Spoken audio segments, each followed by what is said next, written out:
Так, всіх вітаємо на серії воркшопів «Як отримати грант ЄС для соціально відповідальних стартапів». Сьогодні в нас вже другий воркшоп на тему «Як знайти та узгодити вашу ідею з потрібним фондом».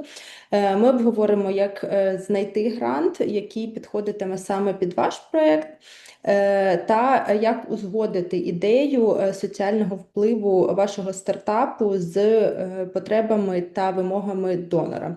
У нас сьогодні вже більш такий глибокий воркшоп для кращої підготовки до написання та до пошуку загалом гранту.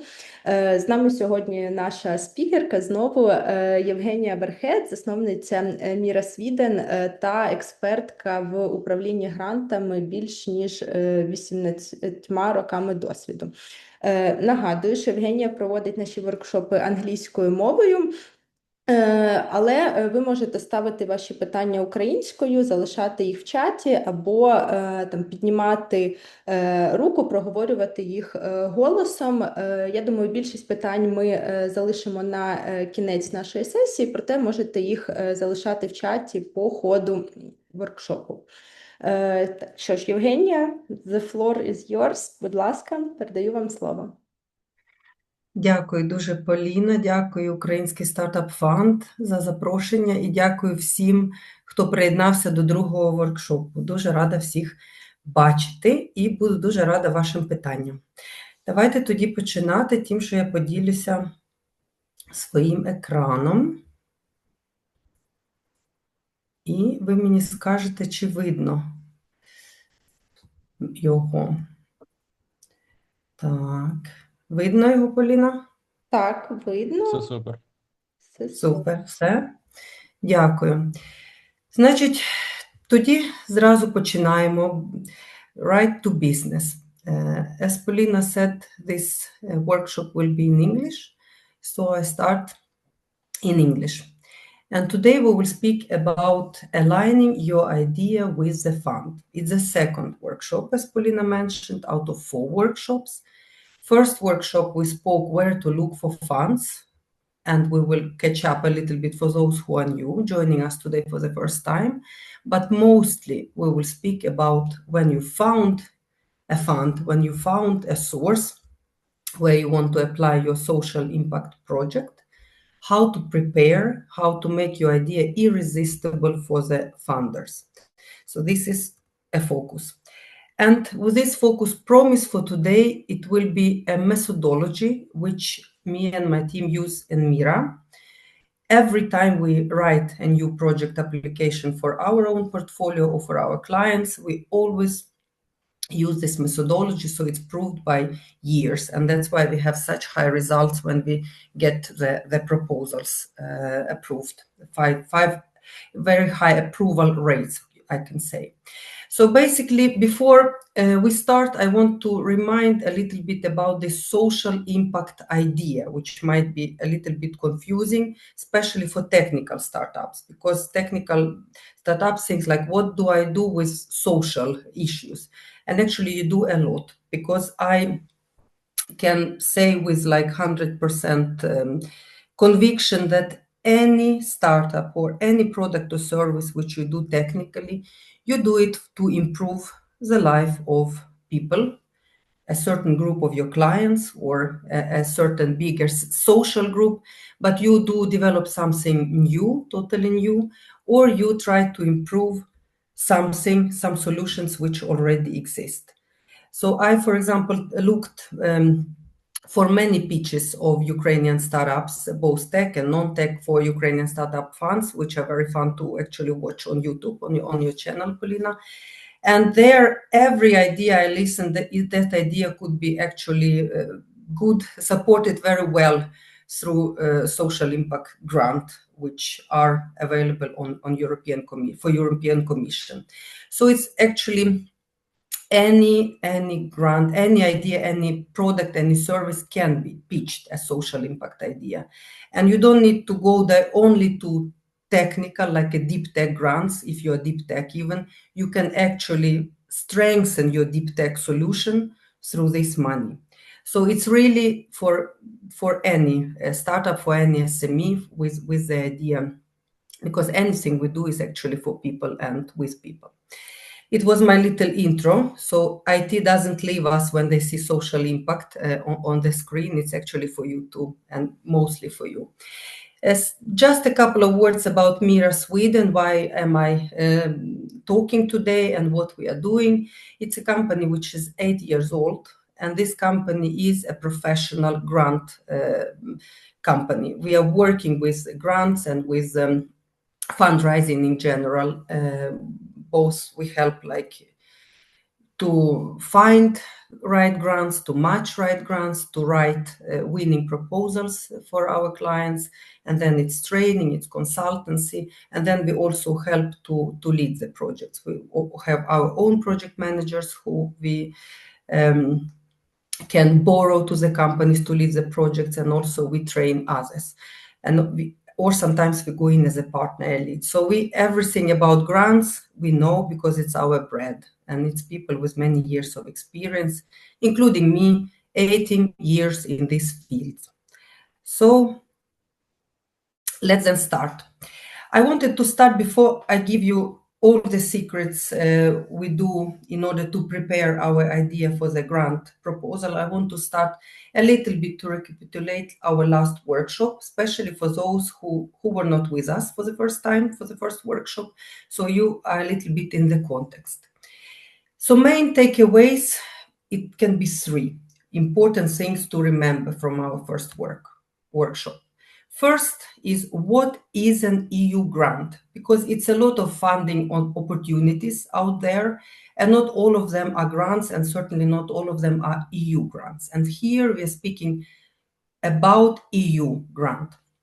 So it's basically money given by European Commission for social improvement of any kind. So it can be grants given to tech, to medicine, to agriculture, to education, to any of these fields, but something to improve the life of European Union citizens and also our neighbors and our partners. One of them is Ukraine, is to improve the lives through money. And we talked a lot about what is grant and difference between grant, for example, and investing. And we said that grant is money which you don't need to give back.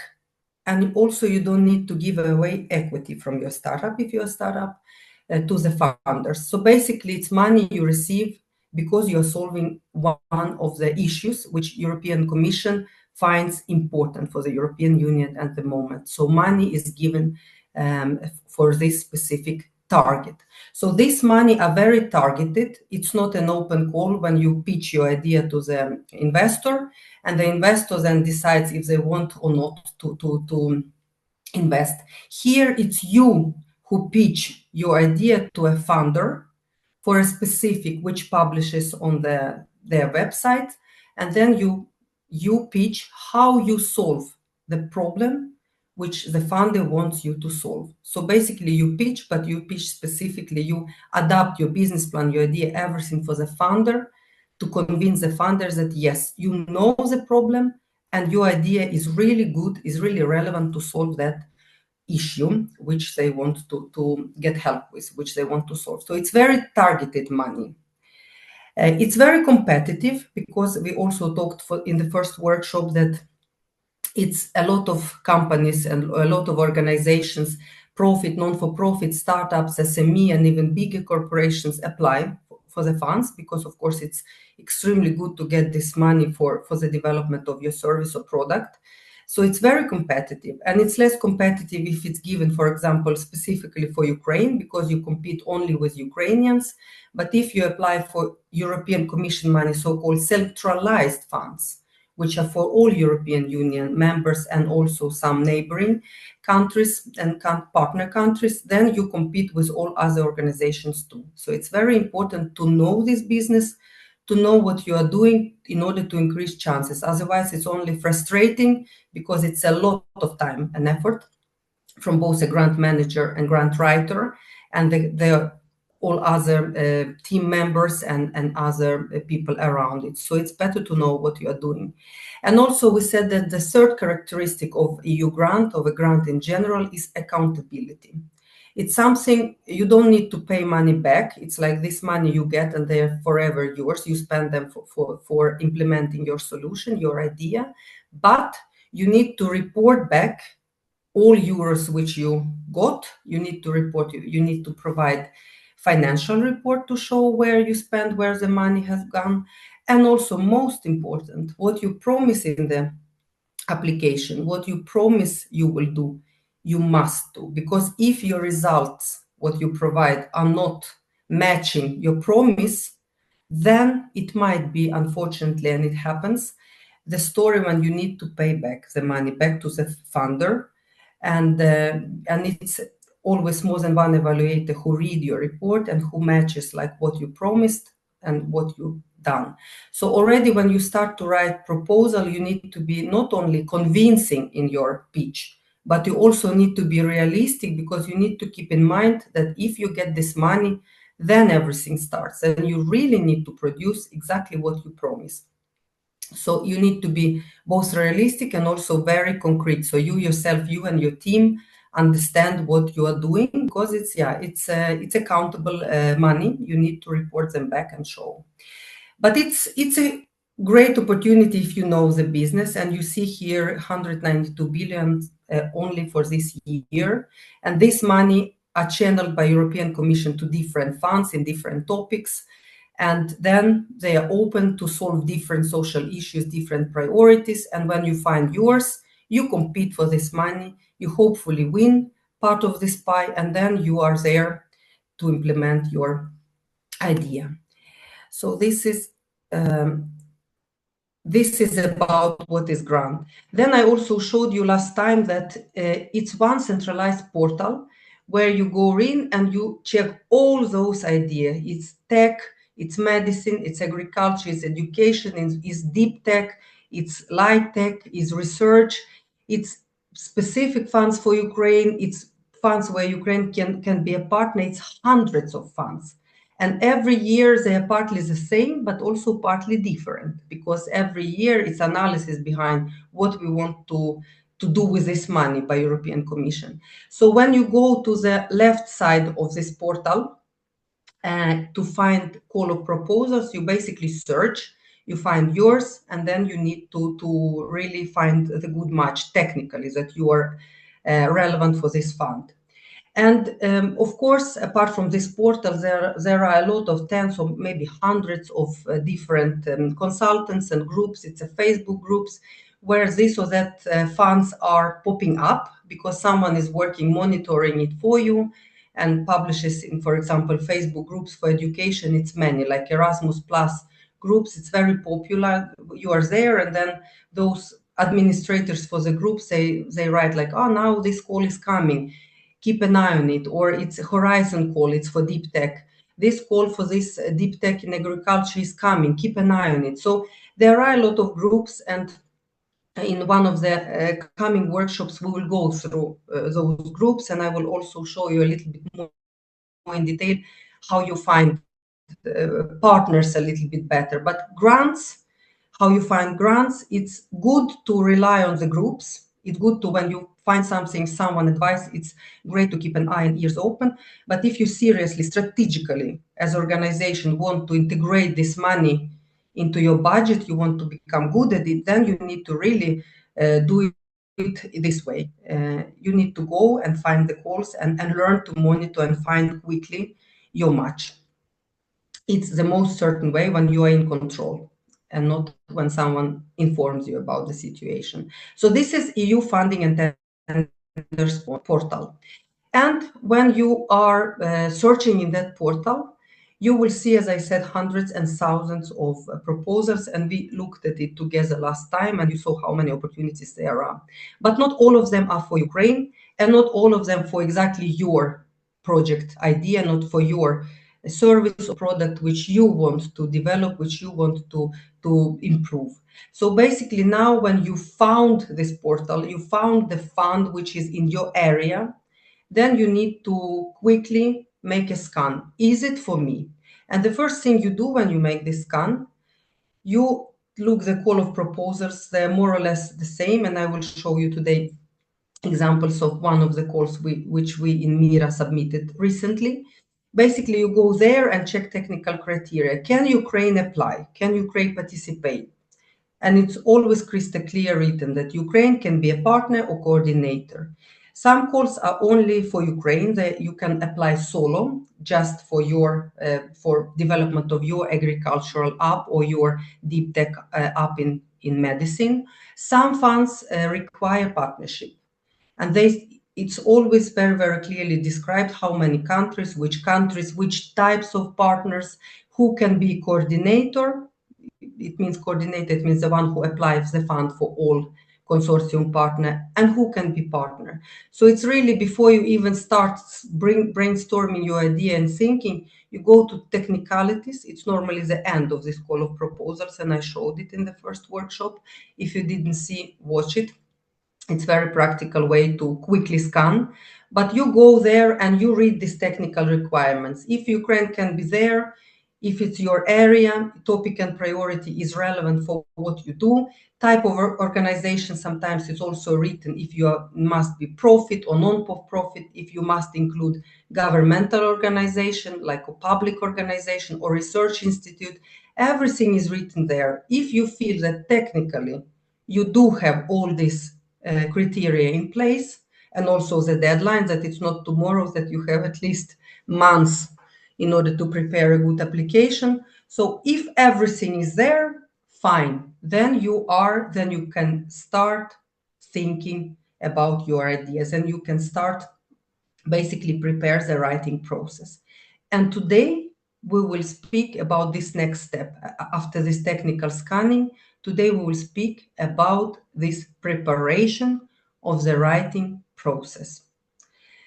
And as a homework, before we go into that, homework, I go back to the screen. We'll see how good you are in homework, doing homework. You got a task to go to this portal and to monitor and to find the grants which are relevant for your field.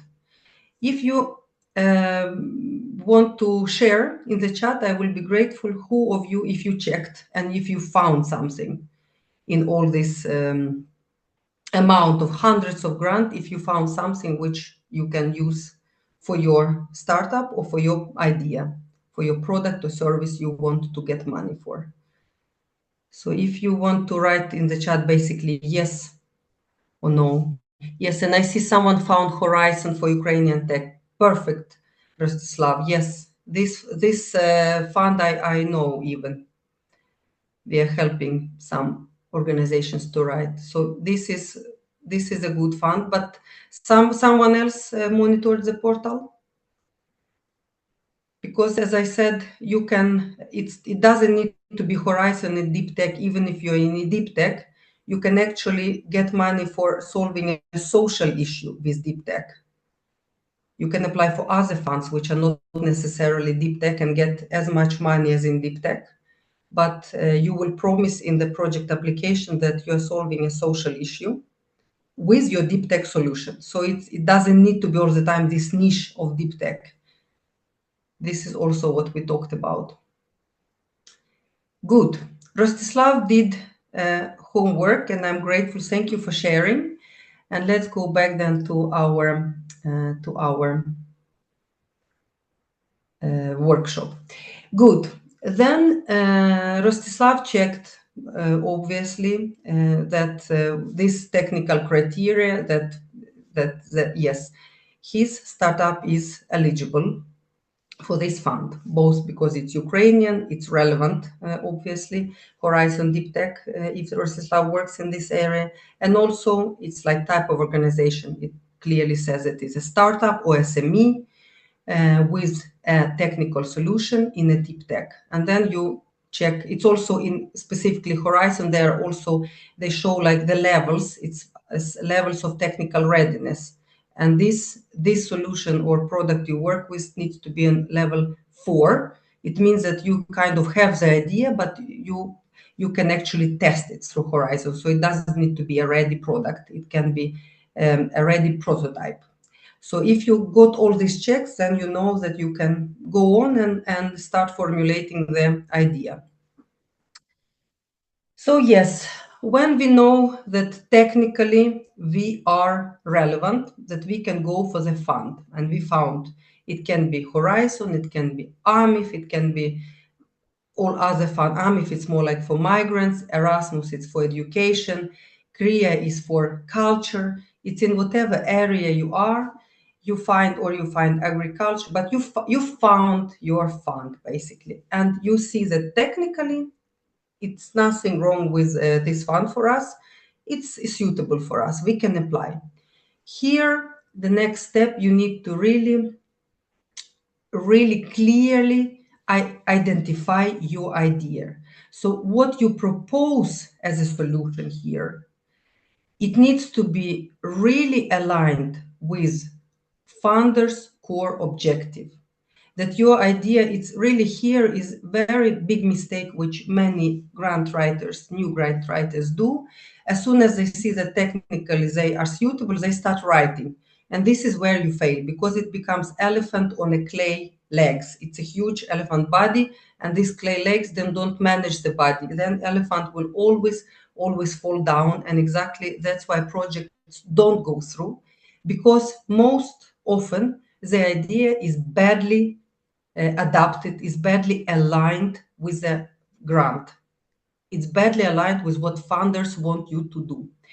And today we will make, this is actually preparatory step to align your idea. And after this, writing in itself is an easy story. Then you just write. But this alignment, this is where you really need to work. And not only you, it needs to be several people included in order to make this job good.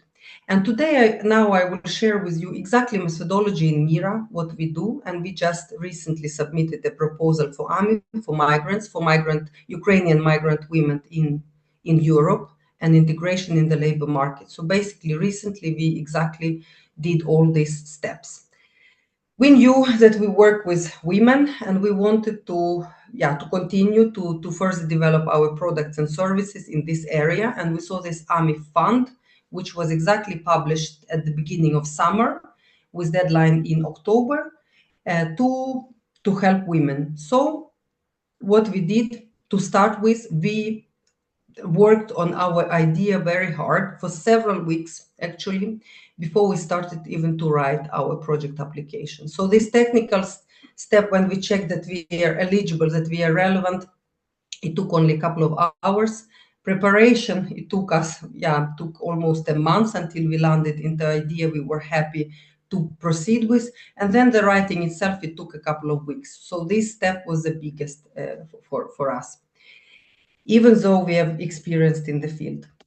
So what we do concretely, we use in this step so-called theory of change. And I know that many of you know theory of change because it's widely used for startups, like to formulate your pitches. And also theory of change in project management is used a lot. When you basically describe your working plan, when you write your project application, when you know what you write it many times according to the theory of change. Its objective, its action plan, its expected results, and its budget. You basically show in your objectives and results what you want to change, and this is why it's theory of change. And then when evaluator reads, they also read according to the theory of change. They see, did you make this shift? Did you make this change which you promised? And here, where we work the most, we adapted in MIRA theory of change for grant writing also. It's not so common, but we work a lot with theory and change already in this preparatory step. Then the writing is easy, and then the much higher chances to get our ideas through. And then the projects are so concrete and well formulated that it's all never a problem. We never needed to pay money back because it's always good proposals with good concrete plans. So theory of change is basically for grant writing, how we adapted it. It's 3 steps. First of all, the first step, we always saw we need to focus on a problem, on this core problem. We need to understand this core issue we are solving, why it is a problem. Why it is a problem still. Why migrant women not having job in Sweden and in other European countries, why it's a social issue, why it's a problem. why veterans of war in Ukraine coming back home and it's hard to reintegrate, or they need also psychological help, why it's a problem. So you need to really dig very deep why it's a problem, why you need to solve it. It's first step. Second step, when you know what you are looking for, you need to collect all information which is out there in order to prepare for your application and in order to formulate your project idea, to formulate your problem. And you can ask thousands of questions, but I propose to ask these three main questions. Who are your target group? For whom? Whose problem it is? Whose need are you solving concretely? Obviously, by having your product or your service, you're not solving anything for you. You're not doing it because you want to become rich or you want to build a unicorn. At least it shouldn't be your only reason why you're working. You need to have a mission. You need to have a vision. Who are your target group? For whom are you making this vision? If, for example, you are a startup building a new marketing solution for people who are not marketing people, like for people like me who are basically having a small business and need to market our services, and I know nothing about that. So basically, probably one of you is building a platform where I can easily register and build all these visuals, all these messages, and this platform will help me basically to market my service in a social media in an easy way, so I don't need to be an expert, or build my website so I don't need to be an expert, basically a solution. So it doesn't matter what solution, but I am your target group. I am a small and medium-sized owner who need this help. So you target me and you want to solve one of my problem, my need. And my problem and my need is that my time and money is limited. I can't have a big staff of marketing people or IT. Maybe I don't have money or I don't have time for that. So I need something quick, easy, but professional. So it really drives my business forward. So even though it's a pure technical solution and it's a pure business solution, but it has a huge social value because I'm a woman.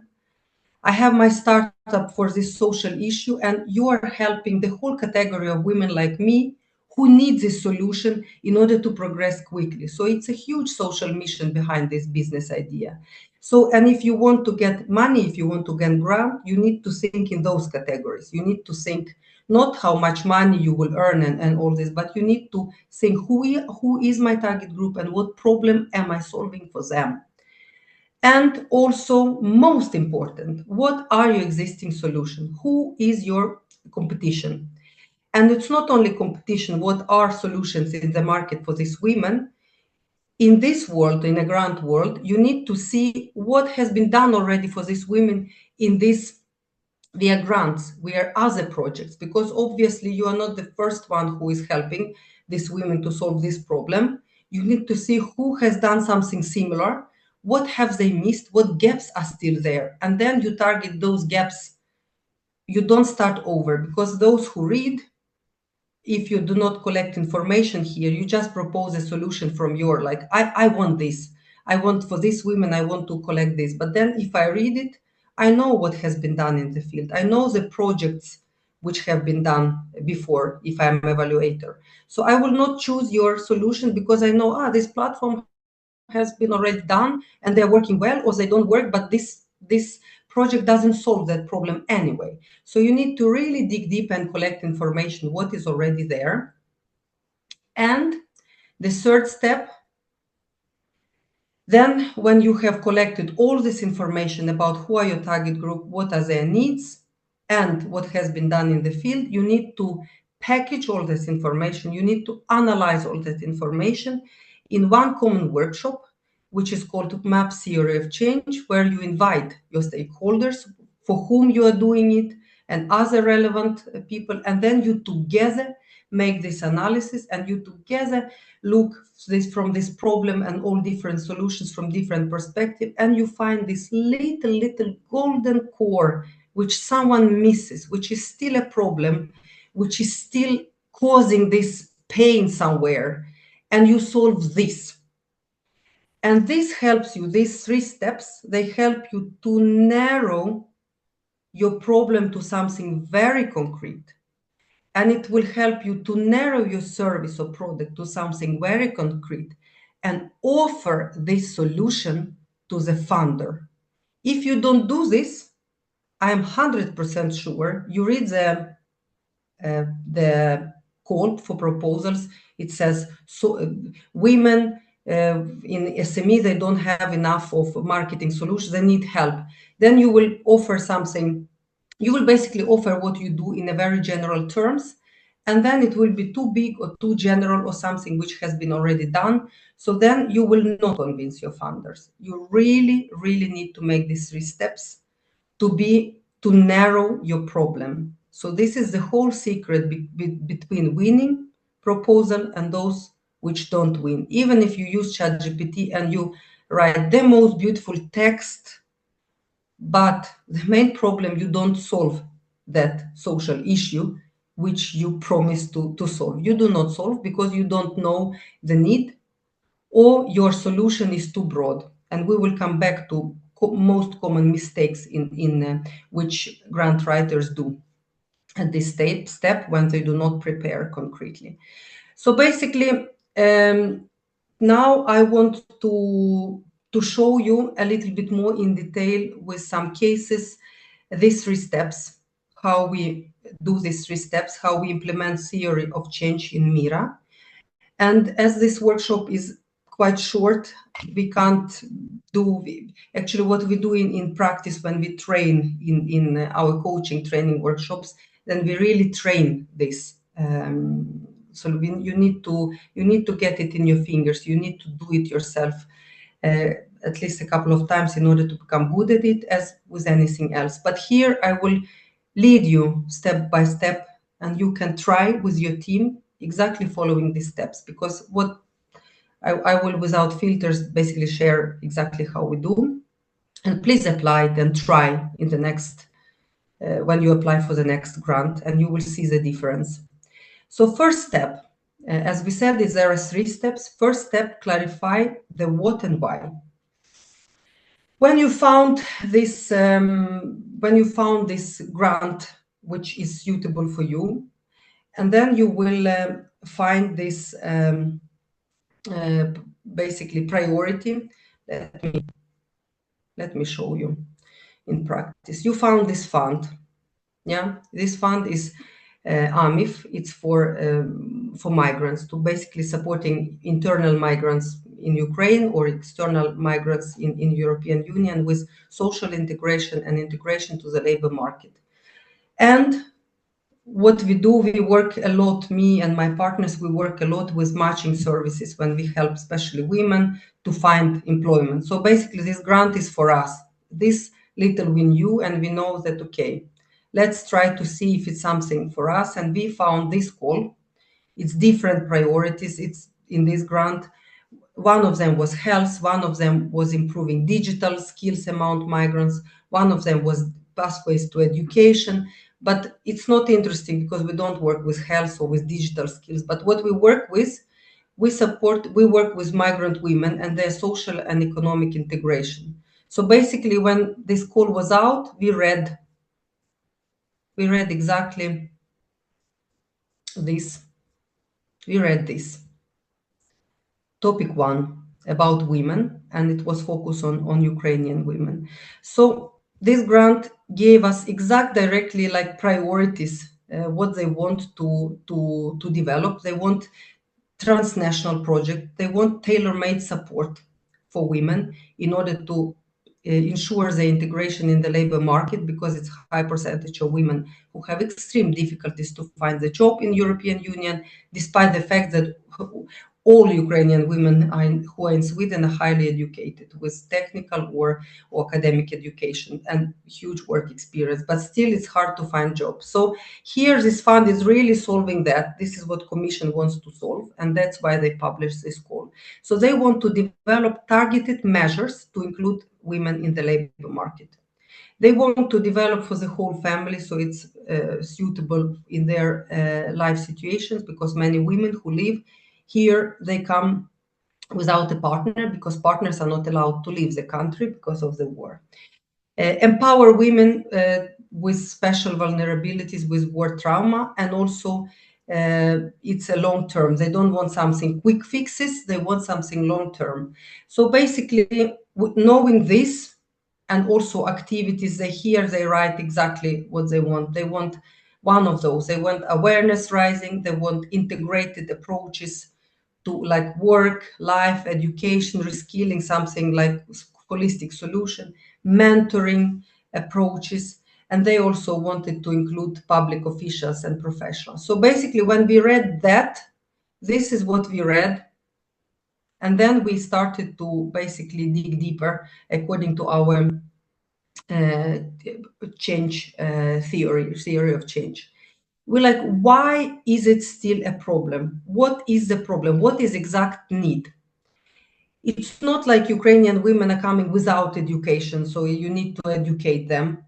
It's not that they don't come, they know how to work, because all of them come with experience, because all Ukrainian women work. It's hardly someone who is sitting at home without work experience. So we needed to dig deeper why it's a problem. So when we digged, we analyzed that the biggest problem is that employers, that it's labor market who is not so open to give the chance. It's not, the problem is not women, the problem was structure.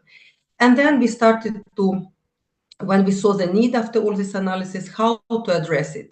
Yeah, you can, information how to address it, it's been a lot done. Informing employers about how great they are, how great workforce they are, but still all those solutions don't work. So basically we made this first estimation. We identified a clear need that they still, despite all the measures the government has taken, still these women are unemployed. And its problem is being addressed from different perspectives, with regulations, with policies, with training schemes, with money to employers, subsidies. Still, it didn't solve the problem. So this is, we understood like really clearly, yes, this is still a problem. We understand that what has been done not before, nobody solved this key issues. Nobody actually convinced, nobody made sure that employers open their door and let the women in. Nobody done this, despite of all the solutions which are out there, and there are thousands, not hundreds. Here it's another example case for this, for example, psychological support for Ukrainian veterans. I know that now it's a big issue in Ukraine, and it's a lot of money available out there, both tech and non-tech, which tech can apply for. But basically, this is the core issue, which many calls, they are very specifically say the mental health and mental health of some most vulnerable groups with PTSD, and it's people influenced by wars, families, and also veterans. They are one of the most vulnerable groups, and mental health is the problem which European Union wants to get help with. So they publish this call. You need to see why it's still a problem. Why it's still a problem, and despite of all the solutions out there, it's still a problem, because it's a growing veteran population in Ukraine. It's a lot. It's a massive support needed. So it's basically, if we are not doing anything about that, it's mental health crisis. It's also hard to reintegrate economically, and it's also leading to social stigma and isolation. So basically, it's a lot of problems, and it's different calls which want to attract this or that problem. So you can, if you work with this issue in any way, you can apply for several grants. You can approach it as mental health, as social integration, as education of professionals, but you really need to understand why, what are you solving and why. And then I put it in big letters. It's a lot which has been done. So you are not the first one. If you're working with this issue, you're definitely not the first one. It's a lot of many non-governmental organizations and educational authorities, government programs. It's a lot which is out there, but still something is lacking. Still the problem is growing, and it's there. And that's why you need to find fund which can help you to test your solution. In order to, if you have a unique solution, you really need to go for it and get money for chipping in to solve this problem. And yeah, you don't need to raise more money than get this money from European Union. So basically, when you made this what and why analysis, you will see probably that still in all this ocean of solution, which is offered programs and psychological support and everything, probably it's a lack of peer-to-peer support, or it's insufficient long-term support. Maybe it's only first help when they come back, but nothing long-term. But you really need to make an analysis here of how you can adapt your solution, your product, to what is already existing and to the specific needs of veterans in this case. I want you to stop here for a minute and think about your service or about your product, whatever you work with, and think a little bit now. For 1 minute, we can think what you want to solve, why you focus on this problem, why you're obsessed with this problem, why you're working with this problem as a startup, and now why you want to work with this problem in a social impact fund, be a social impact fund. And also, what are you bringing which has not been done before? And what are you bringing if maybe you have totally something new, which nothing, maybe peer-to-peer digital, those groups maybe don't exist at all. There is maybe no digital platform, so it will be totally new solution, a digital solution for this. Or if there are already digital platforms for veteran, for peer-to-peer support, why are they not working? And you find a little flow there, and this what you are going to solve, this little problem, not building a new digital platform, but something which is not being solved with existing platforms. So basically, think about 1 minute, reflect before we go on to the next step.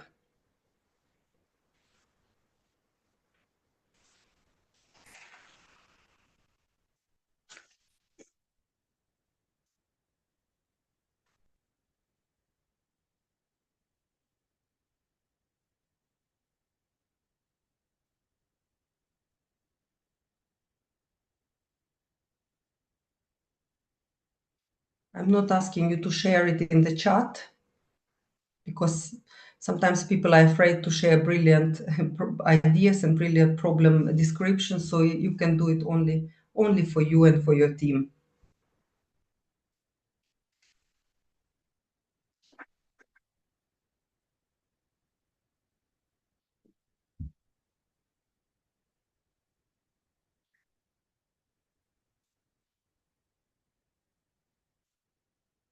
Good. Almost 1 minute. I want to continue in order to have also time for questions. So when you have answered this question, exactly what problem you are focusing, then it's time to collect information about this problem, information about needs and about what is out there. And you can collect information in many different ways, or sometimes people don't collect information at all. They just write what they feel from their heart. And it's two extremes, like when you collect too much and you don't know what to do with it, or you don't collect at all. These are two extremes, which are recipe for disaster. The truth and the method is somewhere in the middle. I will give you the most common ways how you can collect and what type of information to collect for EU grants. And this is which are used by all grant writers in this or that degree, but you don't need to collect more, and you don't need to use other methods if you don't want. This is more than enough in order to have good information, relevant information, which will help you to formulate your problem, aligning with funders' idea, with funders' objective. So first method is desk research. Before you start even to talk to your team, if you're a grant writer, to your startup like founders, to your director if it's SME, to your beneficiaries, stakeholders, to your audience, target audiences, you need to research what's already in the field. To make this basically through Google, to check the reports, which are available for this problem, for this exact problem which you identify, not for everything between heaven and earth for veteran or for migrant women, but for that specific what you want to identify. So you research around this specific problem. There are reports, there are policies, policy recommendations by policymakers, and there is statistics, national and European, how it depends which project you write. So these three you need to check and you need to analyze, and it will give you very good pictures what has been done already, which statistic, if it will show you the scope of this problem. For example, how many veterans are in Ukraine? Is it a growing problem which will have high risk if you don't solve, or if it's just problem right now, but it's not a growing problem, probably it's not worth to solve exactly like this. So, and all the reports, all the policies which show to the direction what researchers and policymakers see the direction where they see the problem. So basically then you will see very concretely trends, statistics, which is there, and you will place your problem and your solution in a very concrete context, and you will be then very concrete when you formulate your problem and your solution, and you will be very concrete in your actions, and then you will do a project which will really make a difference and not just something which give you money but no social impact. So desk research is number one. Number two, previous projects. I always, when I start writing, I always check for the same fund 3 years back, which everything which has been done, and I see what those projects proposed. Normally, all the projects which have been approved, they are in the funder's website. So I go to the website, to the previous project, funded projects this year, last year, and 2 years before, and I check everything which has been done. I check solutions. If they publish, I go and check what they have offered. And then I see, like, yes, they all, for example, work for migrant women. They all these projects which are out there, when we did this desk research and checked previous project for AMIF, for migrant women and labor market integration, 95% of projects which have been done, they were projects for migrant women, like to give education to them, to give consultancy to them, to give mentorship to them, to give coaching support to them. So it was everything was, it's a massive focus, millions of euro on helping women.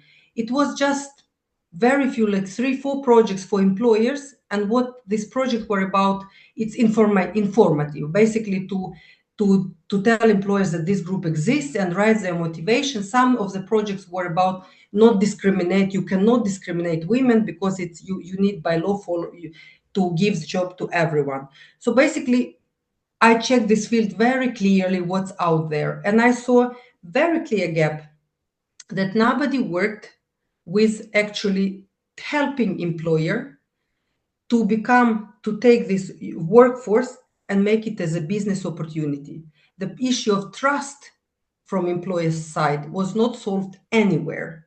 Like, employers are always like passive recipients, like you have to do this is information. They're never active subjects of any project. So this is where I saw the opportunity for us, for our AMIF, and this is where we wrote, this is where we focus. So previous project is important. And then, of course, you need to insights. Statistics, reports, great. Previous project, great. But insights of, first of all, group your clients, your audience. You need to ask them, what are you need? What are you solving? So basically, most of you are startups. You ask always your client. You do this mom test, hopefully, when you build the product together with your audience. This is exactly the same when you build project proposal. You ask them, the audience. And these are the 3 steps: desk research, previous project, asking audience. When you have collected information, when you have validated your idea, initial idea, through this machinery, believe me, you will end up in a much, much more concrete and clear vision. What is your problem and what is your solution? And your solution will be not huge, that I will solve all the world's For all poor people, I will solve for them everything with my project.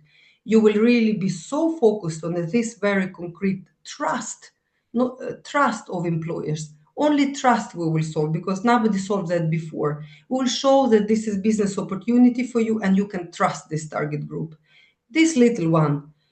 And by focusing to this, then you have the golden idea which everyone wants suddenly to finance. And now it's only to write this down. And this is what we will do in the next workshop, how you write down, how you convince on paper. But basically, without this, you can't convince anything if you're yourself not convinced. So these are the questions which you can ask yourself. It's like a little bit extra help, which when we train grant writers, these are the questions which you need to think when you think about theory of change. When you need to collect information.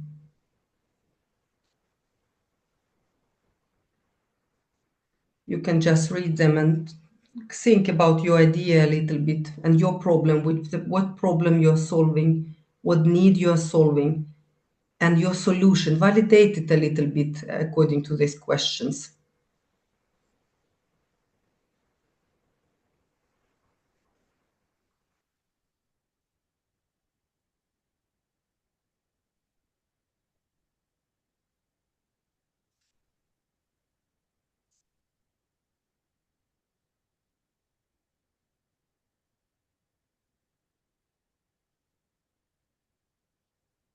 Thank you. We move on. You will get this presentation so you can then come, sit, and because this one is not, it's not 1 minute exercise. You really need to think here and do this research in order to answer these questions. It's just, I'm here to share the methodology during this 1 hour, but to do it in practice, it's not possible in this format. But basically 2 steps which I have described when we validate the idea, when we align the idea, when you align your service or product with founders' objective, with founders' priority. The first 2 steps is to be super clear, what am I solving and why am I solving, step 1, and you can think it for yourself. But then step 2, you collect information through desk research, you check previous projects, and you check with your audience, with your final beneficiaries, and all those relevant stakeholders and your team, your partners, depends on, it's very individual. And then you collect all this very specific information. And when you have this information, when you have a clear idea, now it's time for the third and final step before you're ready to put all this on paper. The third and final step is map your theory of change. Basically, the third and final step is to analyze your information, because it's not a lack of information out there, especially now when ChatGPT is getting smarter and smarter, and it gives you sources, it gives you like potential formulations. But it needs to be human. The human, you need to make this analysis behind yourself, because there is no tool yet, no artificial intelligence which can make this analysis for you. I'm sure this will be soon tools which will make technical match and will help you quickly find the correct fund, but make this preparatory step. It will be, I think, several years until we are there. So the third and final step is analyze information, what you have collected, to validate your idea, to align your idea with the founder's idea, to see that you are in sync, that you are synchronized. And there are 7 steps here. This is a methodology, and you need to follow these steps. And this is an exercise which I again will demonstrate quickly based on AMIF proposal for women, which we have just submitted. So I will partly share our business secret, our golden idea, which we identified, the theory. But theory and idea is nothing if you can't write it down. So I'm not afraid. I'm sharing it happily with you. But I will show how we used these 7 steps in the theory of change to validate our idea and to make to have a crystal clear alignment with the fund. And this methodology you will get received then from Paulina, and you can yourself do it the same with your idea, basically. So let me in practice show. And this case study, it's our own project Trust Accelerator, which was submitted to AMIF. So here is this tree, which we created. So when the idea with me and one more partner in Norway, when we saw this call, when we saw this idea, we saw that nobody worked with actually employers seriously. Everything was done massively on women, and it's a lot of what was done for employers. It's pure information or motivation, but nothing of that helps. So this basically problem, this we copied from the proposal, from the call of proposal, which I show you. This problem prevails. It's still there, despite of all these hundreds of projects implemented, despite of all these solutions, this problem is still there. So what we did, me and my partners, we invited then stakeholders, we invited women, we invited entrepreneurs, we invited people working with employment, we invited different stakeholders, which our research 3 steps showed we need to involve. And we made 2 hours online workshop where we analyzed all information and all our experience and knowledge in order to land in this one brilliant idea, which with an 1 million idea, which we then put on paper as the next step. So this problem, we always start with the middle of the tree where we put the problem. And this problem, migrant women face limited access to employment and entrepreneurship. And it leads to economic insecurity and exclusion. And this is so true in terms of Europe and migrants. And I'm sure that there are several calls like for Ukrainian veterans, for Ukrainian internally displaced people coming between regions. So this problem with displaced population or population which have been away from the labor market for a while, to come back is not easy. So this call was specifically for this group, migrant women. So we just copied from the call for proposals. Then we checked effects. What is this problem leading to? It leads to, if we are not solving it, and what we are seeing despite of all those solutions, the effects that nobody solved that problem yet, the effects are massive. It's high unemployment among women.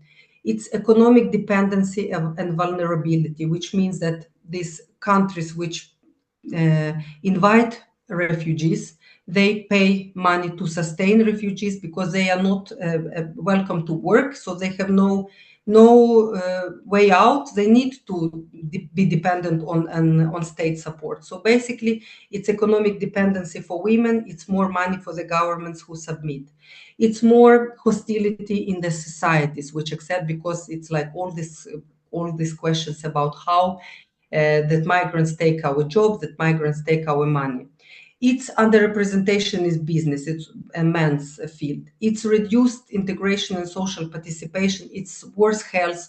So here I took just some examples, but effects of this problem not being solved, they are many. We identified probably 15 effects. So it's a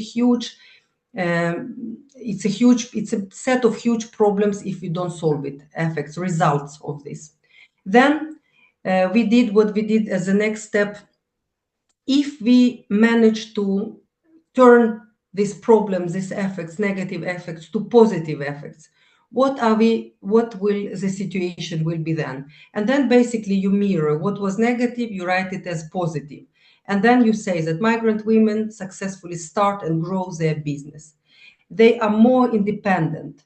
The society is more willing to accept more refugees and support because they see that extreme value and paying taxes and everything. It's more women in leadership position. They're strongly integrated. It's better psychological health, mental health of women. They're better margins. So it's like if you turn negative to positive, you do this because you do this for one reason, because this is what sponsors want you to write them in the application. The funders want you to show your problem If you don't solve it, what are the consequences? And they are writing the consequences themselves many times. And also they want you to draw your vision, your bigger picture. If those consequences, negative, are solved through your solution, what will be the positive effects? And then we did negative effects. If we integrate our solution, it will be positive effects. You do this exercise. So you see the vision, mission. Basically, this will give you problem in your project. Those who are grant writers here in this group, they will understand that you describe, you start here, you start with this is a problem in the project application. This is a priority. This problem is not solved. These are the effects. And normally here you show all the statistics, reports. Basically, you show all the consequences, all this negativity which come out because this problem still exists. And then you turn to mission, vision by our project, which is called here Trust Accelerator. We will turn this negative to this positive by our solution. So basically it's called in the project application general objective or project mission or project's vision. So you draw this bigger picture with big brushes. You draw the effects if you solve for society and for women. The next step, what we did in this workshop, causes to the problem. When you speak about causes to the problem, it's really not as easy black and white. It's like women's problem because they are not motivated or they don't have enough education. And it's not like all employers are just racist or sexist who just don't want women or don't want Ukrainian women. It's really not like that. You really need to identify real causes. Some of them I put here as examples from our workshop with my partners. It was lack of access to business networks. Women come, they are not connected, they don't know anything, they don't have any people they can turn to. So this lack of access is one of very big problems. Another problem is limited knowledge of local business. They don't know how it works, they don't know legislation, they don't know the system. You hardly know it as a startup in Ukraine when you start. And when you move to Sweden or Germany, you know it even less because you're in a new country. It's language barriers. And here we don't see it because it's covered by my computer. But the last cause of problem was lack of trust by employers. It's lack of trust because or lack of trust by investors. But even if you go through all these hardships as a woman, you find information, you learn language, you try to build and to understand and build your network. Basically, lack of trust from the other side, those who need to stretch their hand and become your partners. If it's not there, little will happen. So basically, lack of trust, according to our analysis, was the biggest cause of this whole problem of migrant women with limited access, which was with all these huge effects for women and society. So when we analyzed all these problems from all different perspectives and including women themselves, Ukrainian women in Sweden and other European countries, then we had our solid problem analysis, which we also transformed that in application with statistics and arguments and everything and insights from women, which is extremely important. And the fourth step, if we solve this problem, we made an analysis, what will be exact positive effects? What we turn negative causes to positive causes. And if the problem was a lack of access to finance and business network, we want to say that we will provide access to funding and mentorship network. We will solve this. So basically it becomes your specific objective of your project. If the problem was limited knowledge of local business laws and systems, then you turn it to positive.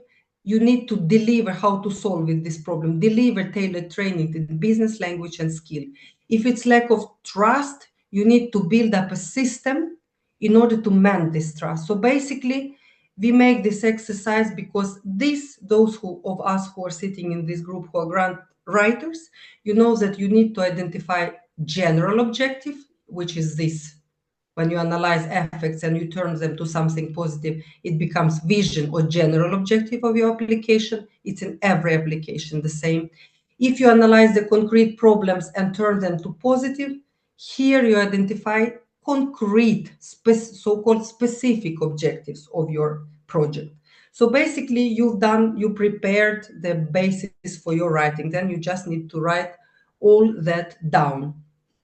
And of course, you need to make sure when you did these 4 steps, so you will have a clear objective, you will have clear general objective, specific objective, the problem you are solving, and also effects, what will become the effects of the whole your action, your project idea.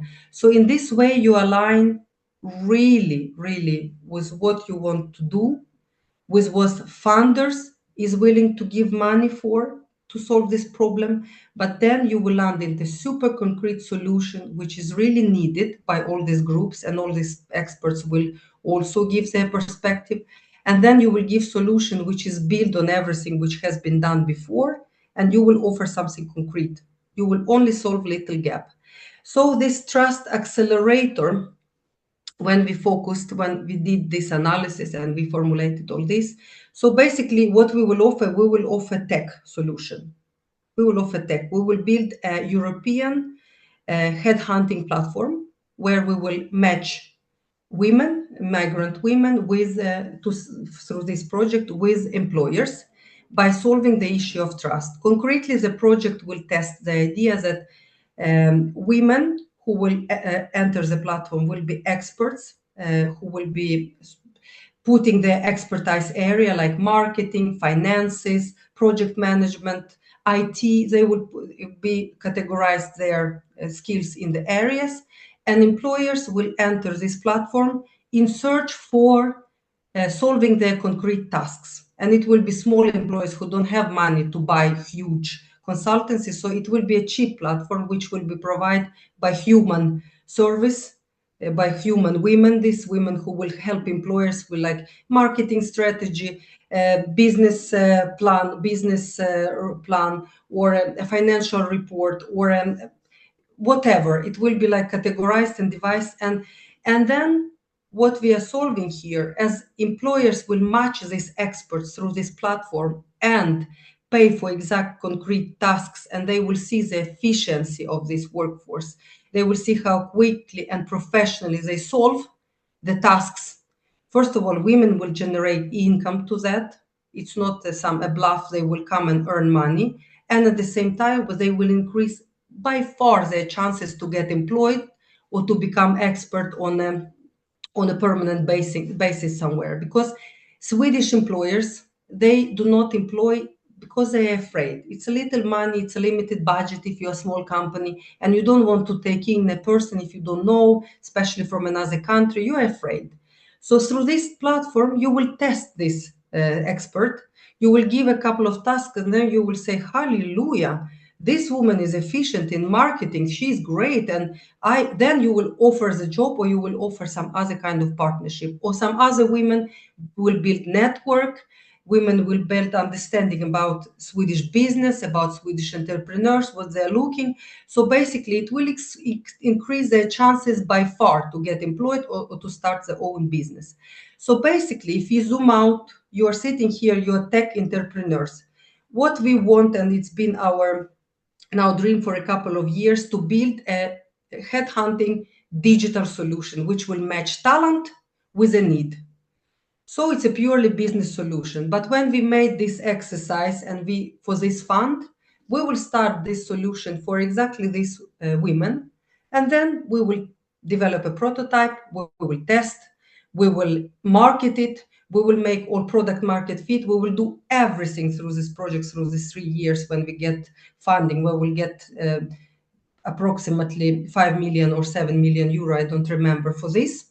So we will test, and we will come out with a working prototype, market fit, and already established solution. And then for us, it's only to continue to develop this business to other groups or to this group, we'll see. But this is how I wanted to show how we fit from my perspective, because I work with acceleration and work helping entrepreneurs and helping women. So this is how I fit my product and my services to a fund, and how I transform the purely business idea, because it will be a membership platform and we will earn money on this, but how we turn this business idea into a social project idea, social impact idea, sorry. So now you know our solution, and you know that we submitted it for a couple of weeks ago, and we are waiting for results we will receive in a couple of months. So this is how you work with this. And when you have answered all these questions, basically you have ready material and structured information for your application. Then you open the application form and you start to fill in this data. Then you need just to write it down. And I will show you some tricks and tips how to write in a good, convincing way, how to write down your pitch.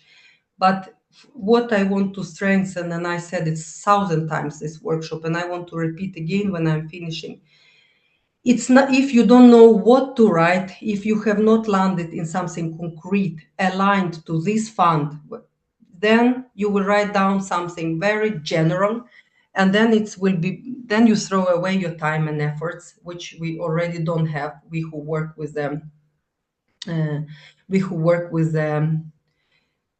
businesses, we don't have this money, but we don't have this time to spend.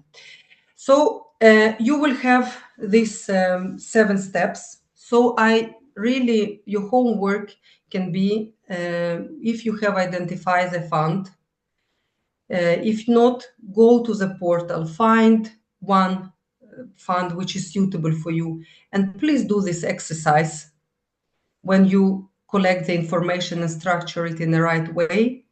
And then you will land into something very concrete. You will understand from which angle you want to show your product, your service, or your idea, that it's aligned to the funder. So it's your homework. And yes, we will go to the, am I doing? Sorry. It's a lot of flying around. Yes, so just to summarize, that the biggest problem is not that people can't write. Basically, project application is nothing else than a questionnaire. You feel there is question and you need to fill answer. Question: what is the problem you are solving? Who is your target group? What is your general objective mission? What is your specific objective? What is your plan? What is your budget? What is your expertise? It's really not so big difference from pitching to investors. But in order to land there, to start writing, this exercise is a must. This step is a must. Because the biggest pitfalls in grant writing, which I've seen in my 18 plus almost 20 years, it's when grant writers jump too quickly. They see the call, they start writing like, oh, I want to solve this problem and my solution. They don't do this analysis, then it becomes too general, or someone already done something before, so it's not valid, it's not aligned. The funder will be not interested to give money, basically. Then you're very badly prepared with your pitch. Lack of clarity. If you don't do this step, you are not yourself clear in your head what you are doing. This I can promise you with 100%. After writing hundreds of applications, if I don't do this step, I myself, when I write down, I don't understand what I'm writing. I just write something, but I don't know it's hard to formulate the plan, concrete actions, to divide the job between partners, and to develop budget if you are not clear in your head with your idea to that level, to that detailed degree. Or this was 2. 3, trying to do too much.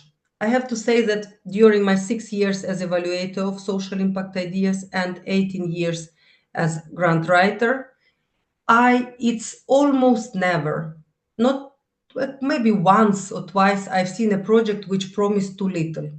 This is never a problem. It's always promising too much. It's really, you want to solve, like if you want to solve poverty in Africa, then I want to solve poverty. But be realistic. It's a 2-year project with 200,000 in euro. How can you solve the whole poverty? Or how can you make all children who are homeless, how can you find home for them? Or how can you help all migrant women to solve all their issues? Or how can you help veterans of war to feel good and integrate it and find job and so really you need, it's always over promising, and this is the biggest pitfall in my understanding. You need to narrow it down to a very concrete promise, not to fail, and also insufficient planning. You promise something, you write action plan, but it's very hard to work with that plan, and it's very hard to follow. So most probably you will not get such a project, but even if you get, it's extremely hard to work on that, and it's frustration and it's bad result and risk to paying money back. So please don't skip this step. This is my urge to you. And one last, I know it's very intensive for you to listen. It's little interaction today because I really didn't know how to interact more, as it's more information from my side. I want to finish by saying that a little advertisement that MIRA will start in November hands-on workshop with grant writers. It's really important. Those who write grants in organizations, this is a workshop for them. So it will be at it max 7-8 grant writers in this training, in this school, and we will teach how to write according to our methodology, Tree of Change, Lean, and how to make all this analysis. And this is so little group because it will be coaching training, when we will each grant writer will develop a concrete will write a concrete proposal. So you enter with an idea, we will identify a fund, and when you leave this training, at the end of the training, it's competence development, but also it's a ready application to submit to a concrete fund, which is relevant for your idea. So basically, we will do it together, and it's also consultation when we will go one-on-one with the grant writer, and both when it comes to idea, we will read and give feedback, and also about personal grant writing skills. So if you're interested, if someone who is grant writer, I'm repeating, not a general manager who wants just to have a clue, please join. It will be very fun to work, and we will do it in Ukrainian as well to make it more accessible. And here is also our newsletter. It's every week we send a newsletter with funding opportunities, with grant opportunities, and with advice, and like both how to write grants, how to lead projects, how to find partners, and it's like everything which we collect in these sessions, which we're training, we try to answer through a very hands-on newsletter. So if you want to join our training, our fundraise school, you can go to this wait list and fill in the form and see if you are eligible for this training, and then we will contact you and see if you are part of a group, and you can go through when you receive this presentation from Paulina. And this newsletter, if just you can just quickly scan this, and then it's free of charge, sharing advice. This newsletter I write myself, so it's really built on reality and hands-on, no water. That's it. I am grateful that you are with me in this monologue, and now I am going to your questions. I'm going to your questions. We will start like last time. I thought it was very good of Paulina actually to just open. If someone wants to ask. We have 10 minutes, and then we will go through the chat. I will reply in Ukrainian.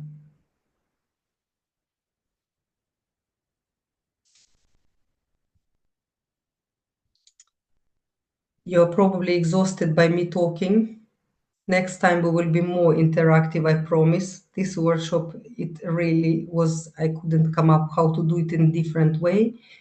But yeah, tier 4 meant not fit for, yes. Andrei, you have, you comment on the horizon on technical readiness, and tier 4, you comment what is tier 4, because tier 1 is like a very vague idea, tier 2 is like, and you go to a ready product. And you here write exactly tier 1, tier 4 means not need for product, but need for first sales. So basically a market fit. Correct, thank you. That's true.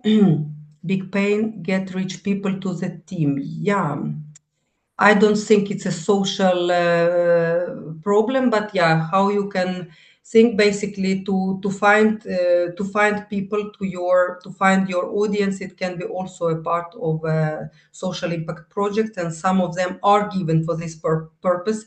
For example, this one, which Rostislav shared, this fund for Ukrainian tech for startups, it's basically to find rich people to the not to the team, but as a customers.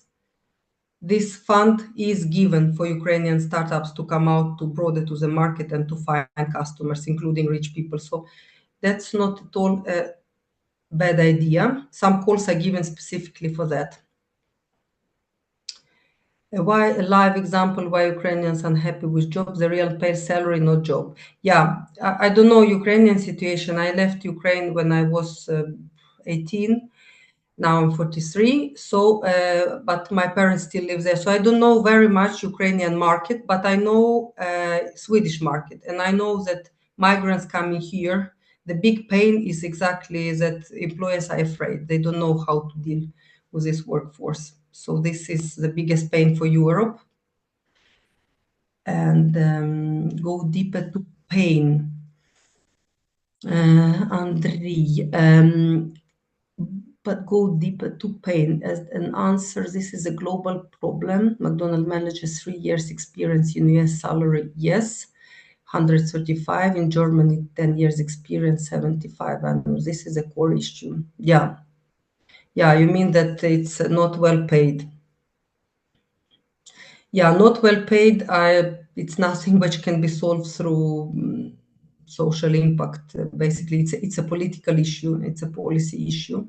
And by social impact, we influence policy, because many projects are about research and research project. When you actually compare this and you give statistics and you give this analysis to policymakers who work on these levels of salary, and there are research for that. A lot of Horizon, and it's actually our research projects which are in to generate these statistics. So need help. Ukrainian don't try to get job, but start always business. Yeah, not all Ukrainians want to start own business, but those who will. For example, the Trust Accelerator, which we the project which I shared with you, we start to solve the issue of Ukrainian women not being able to find employment. Part of this will lead to starting own business. So it's actually both, and you need to find the right fund and to work for that. I have MVP really built. We solve real problem, but we need help with writing application. Can we schedule a meeting? Yes, it's already, Lilia has answered. It's a business call for us. Thank you. Yes, we can be in contact to write. You can either join our school, or we can speak about how we can help you another way. Thank you. Andrei, how to outreach audience without budget to marketing? Yes, you mean how outreach audience in the existing projects, or to find audience to build the proposals? Because how to find partners and build audience for your proposal, you can do also through tenders. You can find here, I think it's someone here. It's not, I have not opened this page, but basically this portal can also help you find the partners and to find the audience. And also, you need to reach out. You need to be as talented as when you do a startup. When you do a startup, you reach out your clients, your audience, to validate your idea with someone, to build the first prototype. This is exactly the same. You reach out to friends, to those people you know, and you invite them to validate your idea as stakeholders. Most important, you identify right categories of people for this call. And community. Someone answers, Pavel answered community, yes. And there are different communities for different, it's to know which communities and where to look. But probably if you are looking someone in agriculture, you know those communities. Education, Erasmus, you know these communities. Deep tech, you know these communities. So you join basically communities, and like Ukrainian Fund of Startup is also a supportive community. So you need to identify where the information is, and then you will get support, and you will get navigation where to look for the right audience. Like, yeah. Without marketing and advertising, yes, for building a proposal without marketing, you can find all your answers without without money. It's basically your time you need to put and find right channels where to look for people and where to look for information. Here is you not need to money in any way. And community is a myth. I will not comment because I don't really understand this question. I feel it's a little bit more philosophical. Okay, it is your perspective. It depends if you're, it's about community, community building. When you build a proposal, you don't really need a community. I suggest you not to spend time to building anything or spend any money. I would go to Ukrainian Fund of Startup and ask. I would go to see on Facebook which groups are there, and I would also ask in that field, I want to build my grant or my idea. I will start there without any money, just invest in exactly spot right people, right experts, and start from there. Community you need when you build your idea. Yes, it's something else, and we will talk about next time for value and about community. I try to post in some channels and all as demands. Yes.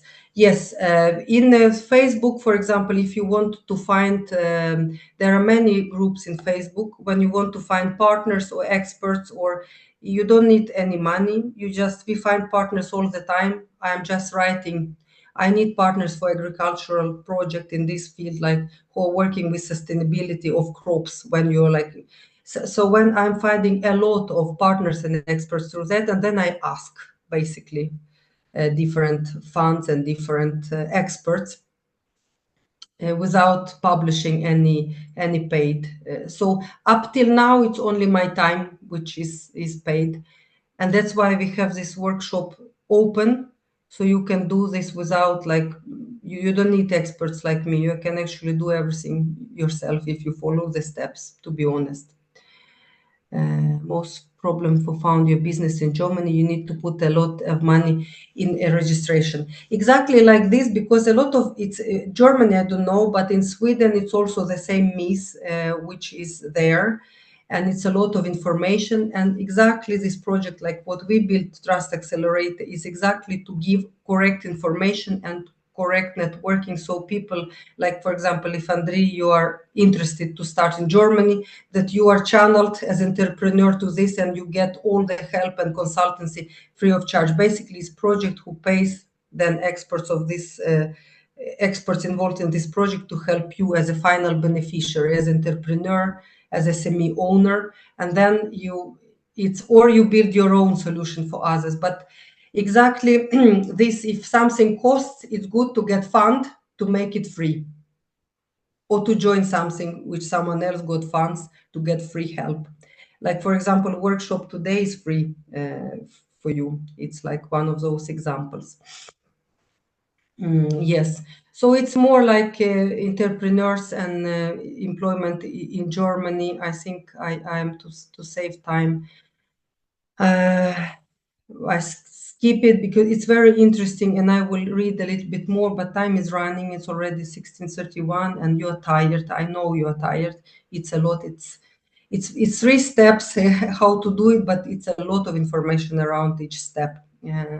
And it will be this workshop will be it's recorded, so you can watch it again and follow the steps and take this presentation and apply in your team. If you're a grant manager, or if you have grant writer, grant manager, give it to them so they can apply exactly this step and test. It will be much easier for you with this preparation, you will see.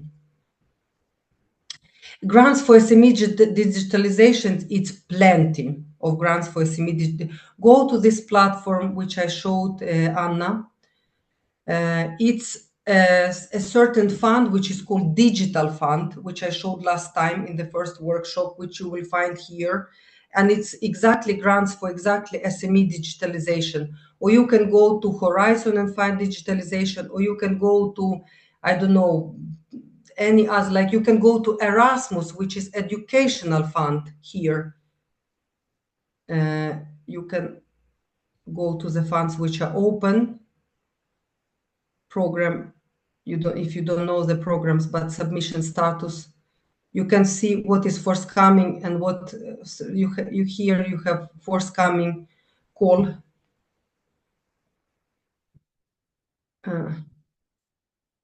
Period is this. Yeah, you have, it's for this, your answer to your question, it's many. And I want to teach you to fish and not to give you fish, because it's like, as I said, digital, it's a special fund for SME digitalization, which has a lot of calls every year. And you can, through this program, you can come here and add filters. This is 21 to 27 open funds. You can check here program and find digital.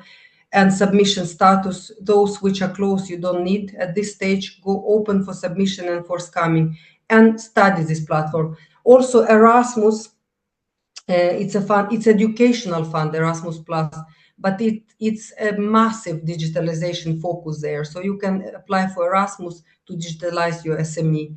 But it's really, you need to find a call and to align your idea with that call, like how exactly you want to approach it, through education or through a direct support or through some kind of development of digital solution or solving a problem. So basically start here and you will find the way out. I think we are done for today. Thank you very much again for all of you who have bared with me in English. This very informative and little interaction today.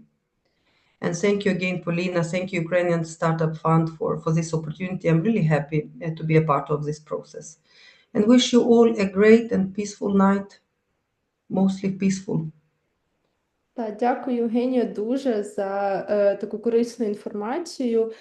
Ми поділимось записом, ми поділимось презентацією, тому дякую теж учасникам за активність. Сьогодні чат у нас прямо впродовж всієї лекції був дуже активним.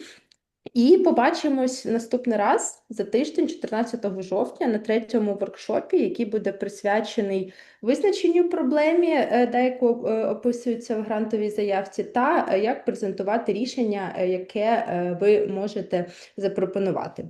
Тому всім гарного вечора і до зустрічі!